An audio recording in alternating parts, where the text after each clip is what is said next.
Bueno, pues hoy vamos a trabajar con el tema de verificación de baterías. Tenemos varios modelos de baterías, tenemos baterías del tipo antiguo, que eran baterías en las que teníamos tapones de llenado, y tendremos baterías en las que ya son sin mantenimiento, bajo mantenimiento, que no tendremos ese procedimiento.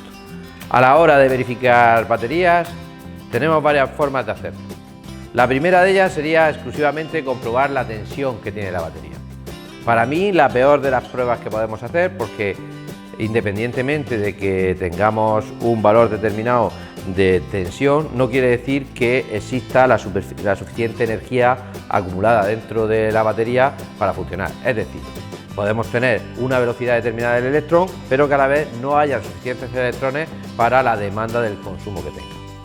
No obstante, vemos esa prueba que la haríamos con un simple polímetro y trabajaríamos con él. Nos iríamos, por ejemplo, a esta batería y trabajaríamos sobre ella, simplemente comprobando por tensión en corriente continua el valor de tensión que tiene.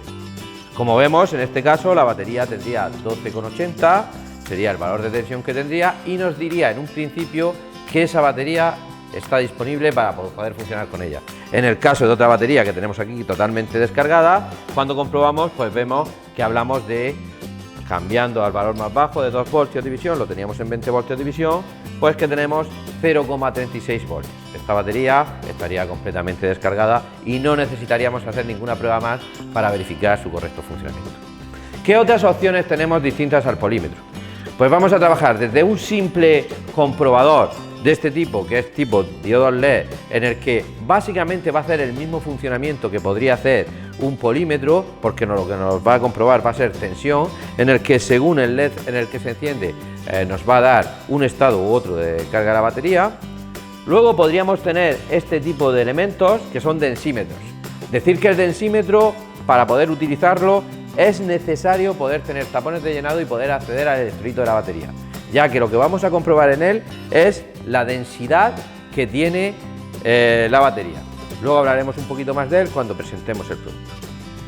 Otro tipo de comprobadores, en este caso en donde sí vamos a poder comprobar el comportamiento de la intensidad o la capacidad de la batería y del voltaje, serían estos productos, que son un descargador de carga rápida o un descargador rápido, que los podemos encontrar en esta versión o en esta otra versión.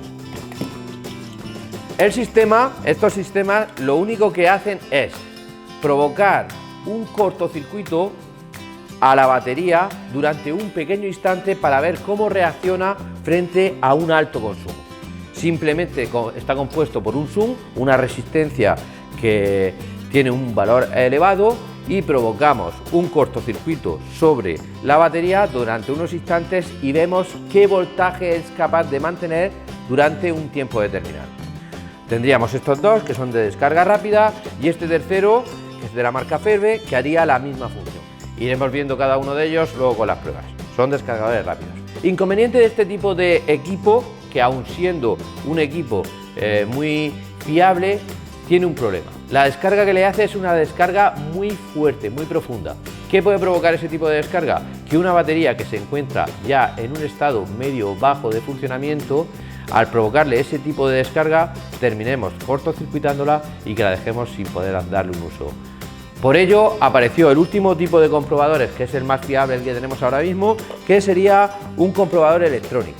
Este comprobador va a hacer el mismo tipo de descarga para poder comprobar tanto intensidad de descarga como voltaje de la batería en cada momento, pero lo haremos trabajando sobre cortocircuitos mucho más pequeños. Esos cortocircuitos más pequeños que vamos a hacer en el interior de la electrónica del aparato nos va a permitir saber el estado de carga de la batería, si hay que recargar o no hay que recargar la batería, y qué resistencia interna tiene en ese momento la batería. Trabajaremos mucho más adelante con ellos.